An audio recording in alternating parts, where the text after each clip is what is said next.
స్కూల్లో లవ్ చేసిన అమ్మాయి అనుకోకుండా మిస్ అవ్వటం, మళ్ళీ కాలేజీలో ఇంకొక అమ్మాయిని అనుకోకుండా లవ్ చేయటం, లవ్ చేసిన తర్వాత వాళ్ళ ఫ్యామిలీ మెంబర్స్ అందరూ తినకి ఎంతో ఇష్టమైన వాళ్ళు అవ్వటం, అలాగే ఇతను కూడా వాళ్ళకి చాలా బాగా చిన్నప్పటి నుంచి తెలిసిన వాడు అవటం హైలైట్ అనమాట. సో మొత్తానికి కిందకి చిన్నప్పటి లవ్ దక్కిందా, లేదు అనుకుంటే కాలేజ్ లవ్ దక్కిందా, లేదా తనే దక్కించుకున్నాడా అనేది హైలైట్గా పెట్టారనమాట. సో ఇంతకీ మనం మాట్లాడుకోబోతున్న మూవీ ఏంటి అంటే మాత్రం సభా నాయగన్. అంటే టైటిల్ వేరేగా ఉన్నప్పటికీ తెలుగులో డబ్బింగ్ అయి ఉంది. సో మూవీకి ఏ లాంగ్వేజ్ అడ్డం కాదన్నట్టయితే తెలుగులో డబ్ అవుతున్నాయి కాబట్టి డిజ్నీ ప్లస్ హాట్‌స్టార్‌లో ఉంది. నేను చూశాను. సో లేట్ చేయకుండా రివ్యూలోకి వెళ్ళిపోదాం. ప్లీజ్ సబ్స్క్రైబ్ చేసుకోండి, లైక్ చేయండి. ఇక మూవీ స్టోరీ విషయానికొస్తే స్కూల్ టైంలో చాలా వరకు కూడా కంబైన్ క్లాసెస్ టైప్‌లో జరుగుతూ ఉంటాయి కదా! అంటే ఒకే క్లాస్ కాకుండా పక్క క్లాస్ వాళ్ళని తెచ్చి కూర్చోబెట్టటము ఒకే పీరియడ్ కోసం.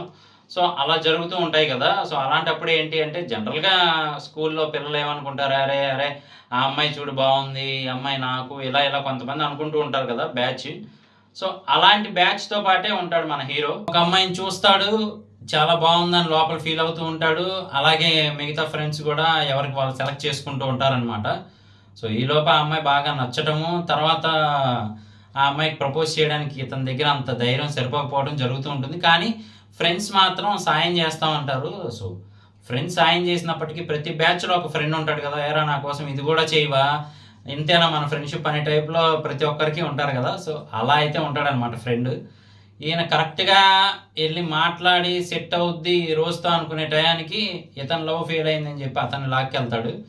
రారా నాకు ఓదార్పుగా ఉండరా అని చెప్పి. సో తీసుకెళ్ళిన తర్వాత సరే ఫ్రెండ్ కోసం అని చెప్పి ఆ అమ్మాయిని ఇంకా పక్కన పెట్టి ముందు వెళ్తాడనమాట. అనుకోకుండా ఆ రోజే ఆ అమ్మాయిని చూసి చివరి రోజు అవుతుంది. తర్వాత మళ్ళీ కాలేజ్ లైఫ్ స్టార్ట్ అవుతుంది. అక్కడ ఒక అమ్మాయి అయితే నచ్చుతుంది. ఆ అమ్మాయిని సేవ్ చేస్తాడు సీనియర్స్ ర్యాగింగ్ దగ్గర నుంచి. సో ఆ అమ్మాయి కూడా ఫ్లాట్ అవుతుందనమాట. ఇక్కడ మెయిన్‌గా చేసే తప్పు ఏంటి అంటే మాత్రం లవర్‌కి, ఇతనికి మధ్యలో ఇంకొక వ్యక్తినైతే పెట్టి, అంటే సేమ్ క్లాసే కదా ఉండు అని చెప్పి పెట్టి, అతన్ని చెప్పమంటాడనమాట. నీకేదైనా ప్రాబ్లమ్ ఉన్నా ఇతనికి చెప్పు, వీడొచ్చి నాకు చెప్తాడు అని చెప్తూ ఉంటాడు. సో ప్రాబ్లమ్‌తో పాటు తన ప్రేమను కూడా ఎళ్లి అతనికే చెప్తుందనమాట. ఇతనికి రావాల్సిన ప్రేమ మధ్యలో ఉన్న వ్యక్తికైతే వెళ్ళిపోతుంది. సో ఆ లవ్ కూడా పోతుంది ఆయనకి. వాళ్ళిద్దరూ పెళ్లి చేసుకొని ఆస్ట్రేలియాలో ఉంటారు. కానీ చివరికి మళ్ళీ స్కూల్లో ఏ అమ్మాయినైతే లవ్ చేశాడో ఆ అమ్మాయే వాళ్ళ అక్క బొటిక్‌కి రావటము, మళ్ళీ అక్కడ తనదే ఆ బొటిక్ అని చెప్పి కవరింగ్ ఇవ్వటం ఇలా అయితే జరుగుతూ ఉంటుందనమాట. సో మొత్తానికి ఇద్దరు ఇష్టపడతారు, ఏదో జరుగుతుంది అనుకునే లోపు తన పెళ్లి ఇంకో 1 వీక్ 10 డేస్‌లో ఎంగేజ్‌మెంట్ ఇవన్నీ బయట పడతాయన్నమాట. సో మన హీరో గారు ఇంక తెలిసిందే కదా! ఫీల్ అవుతూ ఉంటారు. కానీ ఫీల్ అయ్యి అక్కడితో ఉండిపోకుండా ఎలా తనని దక్కించుకోవాలి అని చెప్పి ఆలోచిస్తారనమాట. అంటే ఆ అమ్మాయికి ఇష్టం ఉంది కాబట్టే దక్కించుకోవడానికి చూస్తారు. అంతేగాని రాక్షసమైన లవ్ కాదనమాట. సో ఎలా దక్కించుకోవాలి అని ఆలోచిస్తే పెళ్లి చేసుకోబోయేవాడు పోలీస్ అని తెలుస్తుంది.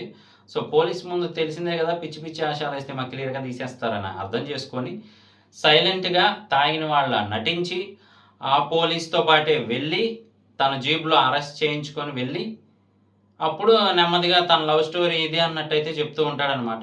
చెప్పకనే చెప్తూ ఇది నా లవ్ అని చెప్పి వాళ్ళకి అర్థమయ్యేలా చెప్తాడు. అంటే ఎవరైతే పెళ్ళికొడుకు ఉన్నాడో పోలీసు, ఆ పెళ్ళికొడుకుకి అర్థమయ్యేలా చెప్తాడనమాట.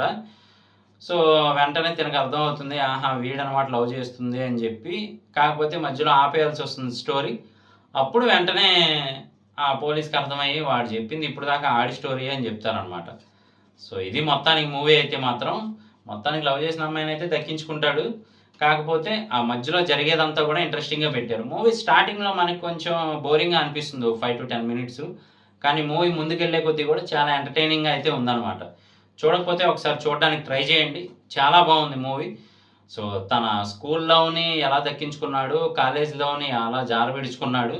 సో తన లవ్‌ని ఎలా నిలబెట్టుకోగలిగాడు అనేది మెయిన్ హైలైట్. అలాగే ఫ్యామిలీ కూడా కూర్చొని చూడొచ్చు. అంత మరీ చండాలంగా ఏం లేదు. సో ఇది నా రివ్యూ. ఇలాంటి మరిన్ని ఇంట్రెస్టింగ్ వీడియోస్ కోసం, రివ్యూస్ కోసం మన ఛానల్ వెంటనే సబ్స్క్రైబ్ చేసుకోండి. నేను మీ ప్రసాద్. మళ్ళీ నెక్స్ట్ వీడియోలో కలుస్తాను. Love you all.